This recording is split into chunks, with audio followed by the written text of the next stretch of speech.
Ni.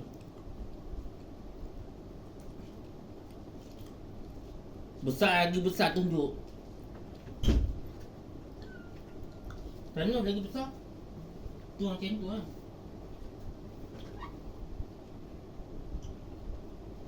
Lama dah jatuh sikit lah. Dia tak nampak.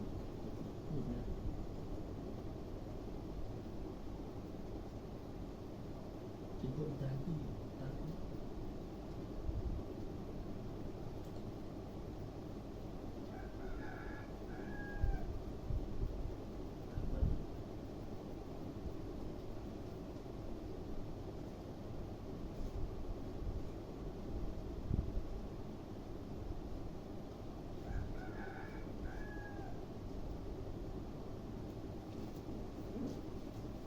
Dan dia lebih daripada hijab.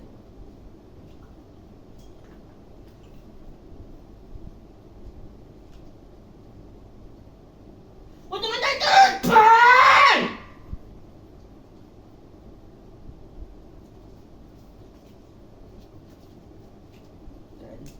Ikut macam ni sampai raya lah kau jerit nanti. Sampai raya, sampai puasa nanti kau jerit. Orang memang malu. Nanti dia beli speaker punya. Jiran pun terperanjat. Hari tu yang tahun lepas tu kan jiran terperanjat tau. So, dia berspeaker lah tu. Nak mengamuk-ngamuk. Kat pasar kan dia ada speaker. Jualan speaker.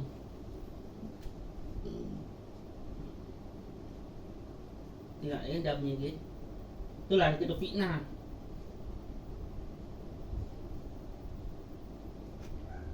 Bila kena fitnah, semua orang malu tau. Yang malu siapa? Orang-orang surau, saudara mara, semua malu.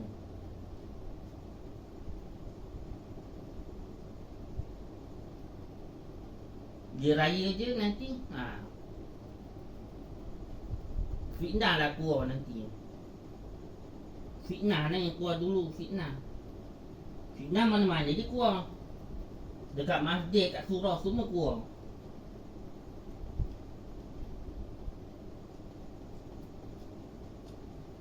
Sebelum sembahyang jadi sesi fitnah.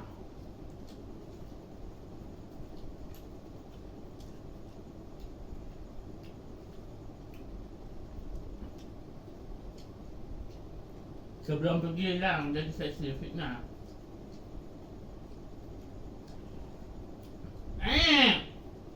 Ada masuk. Dia encam.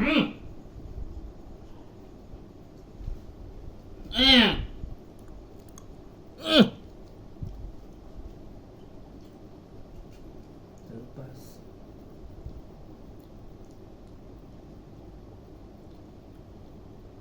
Maju belakang.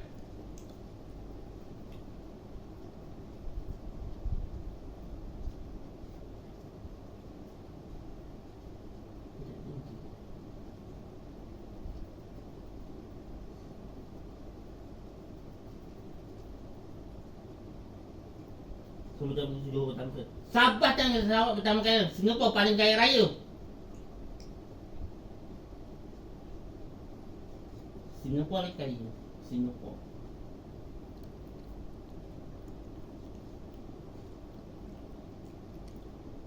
Singapura.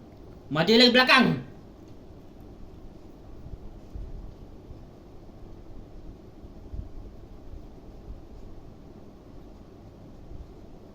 Bukan bakar je lah. Dia harus jadi. Batik je makan lambat. Kita bakarnya. Ni nanti mesti bulik-bulik ni ulang disuruh. Ulang bila disuruh bakar nanti.